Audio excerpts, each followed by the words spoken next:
The moment Xiaomi announced the Xiaomi 13 Ultra, I had to test it out. Some folks are calling it the world's best camera phone, and I wanted to see if there's any weight to that statement. Hi, if you're here for the first time, I'm Ershad. You're watching Trakin Tech English, and I've used this phone for a bit, and I have a lot of thoughts about it. Firstly, it does look the part. Hold it horizontally and it does look quite a bit like a proper camera. You get what Xiaomi calls man-made leather finish on the back and a big circular camera cutout as well. Now Xiaomi claims that the phone is 9.1 millimeters thick, but that's at its thinnest point. When you measure it with the camera bump, then it measures about 15.3 millimeters in thickness. Also yes, the camera bump is placed on yet another bump. Essentially, if it had a flat back and only a camera bump, then it would protrude even more from the rear. And therefore there's this gradually sloping rear that becomes thin at the bottom part. Now with this camera bump, when you place the phone on a table, it does wobble quite a bit, but it's at the top portion and therefore it doesn't hamper usage experience. Because mostly when you use the phone on a flat surface,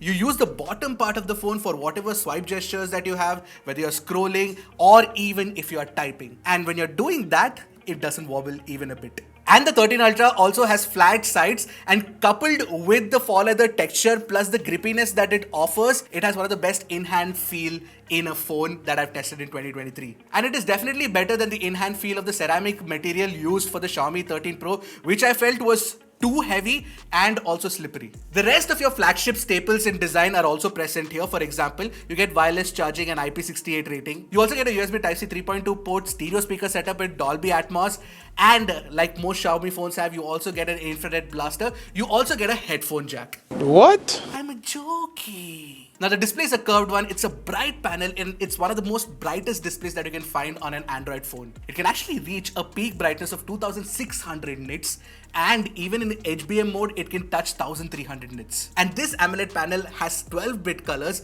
and Dolby Vision support as well. Plus with the Pro Color mode you can get a very low Delta E. It's also an LTPO panel, so it can refresh as low as 1 Hz and go up to 120 Hz too. So if you're looking at a very well calibrated Android flagship display for watching Netflix or YouTube, you cannot go wrong with the Xiaomi 13 Ultra. Add to that the speakers with Dolby Atmos sound rich, they sound luscious, and even the left-right channel balance has been maintained really well. Take a listen to it right next to the Galaxy S23 Ultra and let me know what you guys think.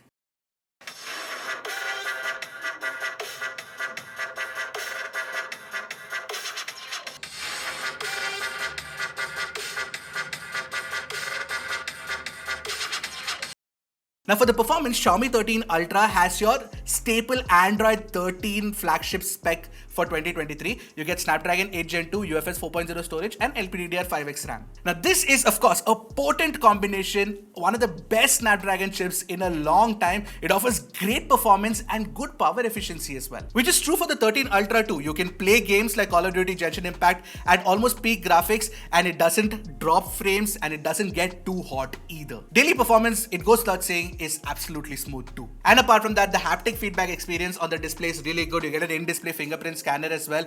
All of that functions absolutely fantastically. As for the battery, you get a 5000 mAh one inside and you get 90 watt fast wired charging, which is like a weird number because we've got 100 watt, 150 watt, 120 watt, but 90 watt was kind of odd. But apart from that, you also get 50 watt fast wireless charging support too. You can easily expect a screen on time of about 6.5 to 7 hours on a full charge, and a full charge takes about 35 minutes using the inbox charger. By the way, I see that a lot of you folks are watching our content but not subscribing. It would be awesome if you did, because it motivates us to make more videos for you. Now if you're worrying about 5G support, well, this is the Chinese variant of the phone, so there could be some issues, but I'm pretty sure when the global variant launches, it will have support for all the 5G bands. It's a flagship phone, duh.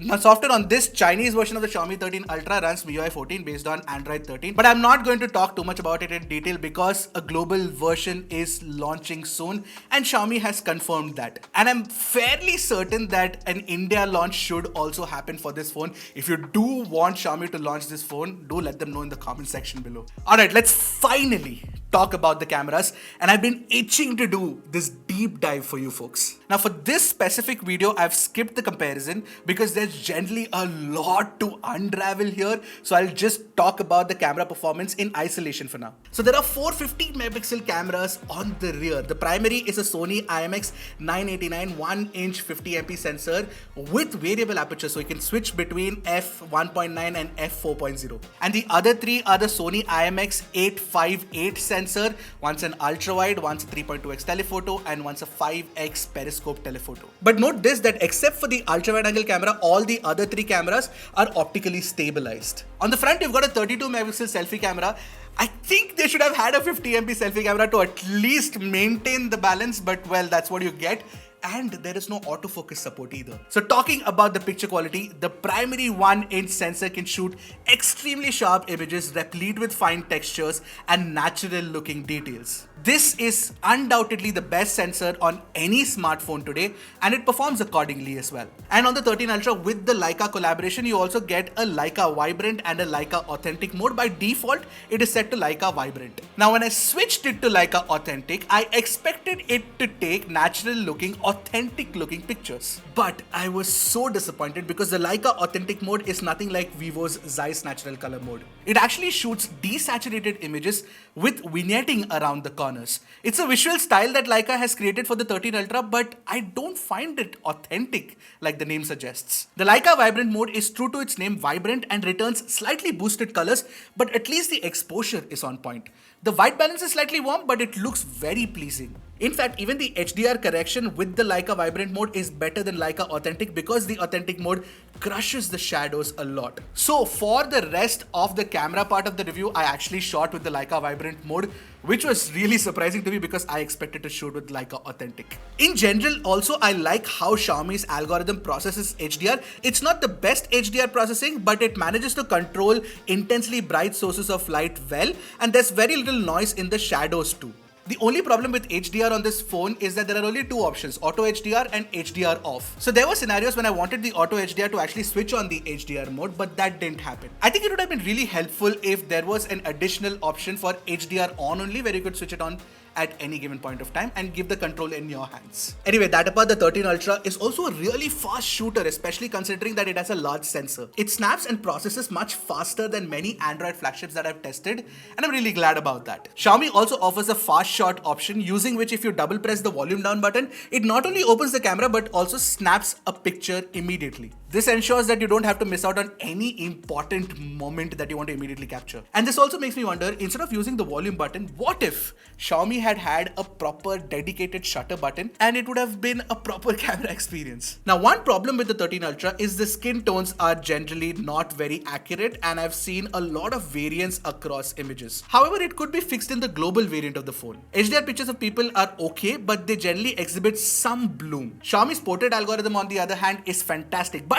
with the wide f/1.9 aperture lens, the natural bokeh that you get is so good that I don't like actually resorting to the software induced, portrait blur. The 13 Ultra's low light performance is also very good. The night mode is especially tuned well to bring details from the darker portions of the image, reduce the noise in the shadows again, and generally shoot the correct exposure. Another thing I like about Xiaomi's algorithm on the 13 Ultra is that it tries to maintain the color science consistency between all the cameras in the stack, which is nice considering when we talk about consistency across cameras, it's generally Samsung, Google, and Apple that we think of. Xiaomi's also been doing a good job. And I guess it's easier to do because the 13 Ultra has similar 50 megapixel cameras across the stack. Now, talking about the ultra wide angle camera, it gets really wide and it is definitely one of the sharpest ultra wide cameras out there, but it starts losing detail once it starts to get dark. You can also shoot macros with this ultra wide, but there's a lot of fringing around the corners, and I would have appreciated if there would have been an option to shoot macro with the telephoto, which is possible on the 13 Pro. But the two cameras that I absolutely love on the 13 Ultra are the 3.2x telephoto and the 5x periscope telephoto. They are super sharp and I could manage some of the most creative shots with it.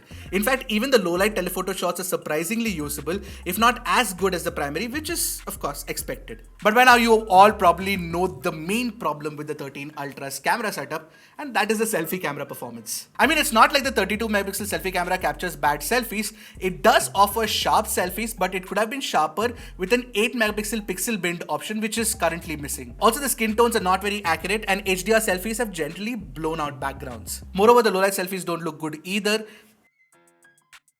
Finally, you also can only shoot 1080p 60 fps videos from the front camera, and the picture quality and the sound quality is not the best to say the least. With the rear primary camera, you can shoot 8K videos, but you can also shoot 4K 60 fps videos, which is what generally most people would prefer. And you can switch between the f/1.9 and f/4.0 aperture as well. The stabilization is pretty good, and this is even true for the ultra wide 4K video. What I particularly also appreciate is the low light video quality. It manages to pull in a lot of light compared to previous Xiaomi flagships. So the variable aperture on the primary camera, which switches between f/1.9 and f/4.0, is genuinely a practical addition. Because these large sensors with large aperture, when you go close to a subject, they tend to have soft focus on the subject, and the bokeh drop-off happens much sooner, causing fringing around the edges. And which is why when you switch to a slightly narrower aperture of f/4.0, you can get the entire subject in focus. Now the camera app experience is not too shabby either. What I particularly like about it are these features like motion tracking focus, the tilt shift options. Also, when you're zooming, you can see the focal lengths of different cameras. There's also a pro mode for cameras and a director mode for videos, which shoots ultra wide aspect ratios and gives you a lot of controls. That the Xiaomi 13 Ultra has a solid camera setup is a given. And the best part is it also delivers on the results, and I was particularly impressed by the consistency across cameras, the telephoto camera performance, the kind of sharpness and details that you can retrieve. A lot of things Xiaomi does get right, except for, of course, the selfie camera performance. But the question remains, is this the best camera phone in the world? I'd say not, because it is one of the best camera phones in the world. I hope you guys get the difference. Now, if you don't understand that difference with that one line, all you need to know is that there are varying camera setups on different kinds of flagships today. For example, you have the Find X6 Pro, you have the iPhone 14 Pro Max, the S23 Ultra, the Pixel 7 Pro. There are really good camera phones out there, and there are reasons why certain people will prefer certain phones over the other, because almost all of them are equally good in their own, areas. For example, iPhone does video better, Samsung can zoom further, you get the drift. By the way, in the league of the best camera phones in the world, phones like the Pixel 7 Pro and the iPhone 14 Pro Max are already available in YouTube's product buying link. You should go check it out, let me know what the shopping experience is like. And therefore, to call one camera phone the absolute best camera phone in the world would be wrong. So what do you guys think? Do you agree with that sentiment? Let me know in the comment section below. And I had a lot of fun making this video, and I'll see you guys in the next one. Until the next one, keep tracking and stay safe.